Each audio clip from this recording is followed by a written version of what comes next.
اگر ویدیو قبلی رو ندیدی حتما یه سر بهش بزن تا نکته‌های امروز رو بیشتر متوجه بشی. ویدیو قبلی در مورد شکار صحبت کردم، الان میخوام برات بازش کنم. وقتی که میگم شکار، منظورم این نیست با سگت بری زیر 10 تن دم پارک قایم شی تا یه شکار رد شی و تو شکارش کنی. ما اینجا تعمیم میدیم شکار رو، چه شکلی الان بهتون توضیح میدم. به ظاهر خیلی ساده است ولی کل ماجراست، تقریبا 90% ماجراست.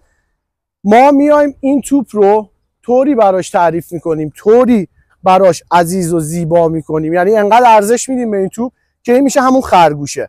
یادش میدیم بره تعقیب و گریز کنه. وقتی شما توپو زمین میکوبید هوا میره، سگ نمیدونه تا کجا میره، به خاطر همین با دستش سعی میکنه اونو تعادلش رو به هم بزنه و اونو بگیره. ببینید تعقیب و گریز در واقع برهم زدن تعادل ما اینجا با توپ داریم و قبل از اینکه این کارو بکنید با یه مربی سعی کنید که ادامه بدید، یعنی با یه مربی در واقع این کارو شروع بکنید. چرا؟ چون رفتن و شکار کردن و برگشتن و توپ رو تحویل شما آوردن خیلی مهمه، یعنی یکی از در واقع مهمترین ها ریکال، آموزش برگشتن، آمدنه.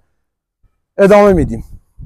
1 2 هی بیا برو برکر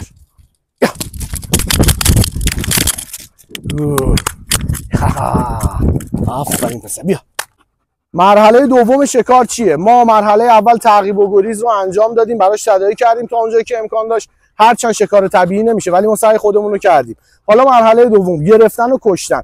ما برای این قسمت از یه تاگ استفاده میکنیم، یه چیزی شبیه به این که اسمش تاگه. حالا اون رو جلو سگ قرار میدم و بهش فرمان میدم که، یعنی بهش میگم که آزادی که این رو بگیری. شروع میکنه تکون دادنش، تکوندنش. این حرکت در واقع کشتنه. وقتی که سرش رو تکون میده، وقتی داره این رو با تمام قدرت گرفته و قصد داره که در واقع اون رو بکشه. بیا اتو. دید. حالا تعقیب و گریز تموم شد، گرفتن و کشتن، نوبت خوردنه. از تیکه های درشت غذا استفاده کنید. سعی کنید تیکه ها طوری باشی که حیوان اون رو زیر پاهاش قرار بده، با دندوناش شروع کنه تکوندن و کندن، لذت خوردن غذا رو ببره. این خیلی مهمه که سگتون از غذا خوردن لذت ببره. هرچند این تیکه ها هنوز کوچیکه و من بزرگترش رو پیدا نکردم الان، ولی شما میتونید از تیکه های بزرگتر سیرابی گوسفند یا گوساله استفاده کنید. خیلی براشون لذت بخش این کار.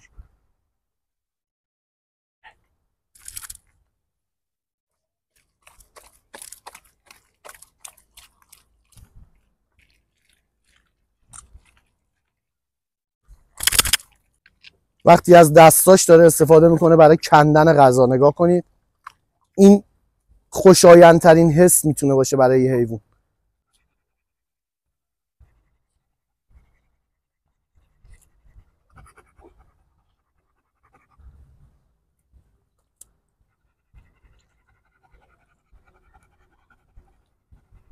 مراحل شکار یکی یکی تموم شدن ولی رسیدیم به خوشمزه ترین بخشش، آخرین بخش.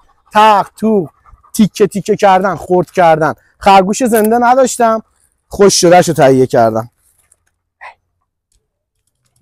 خب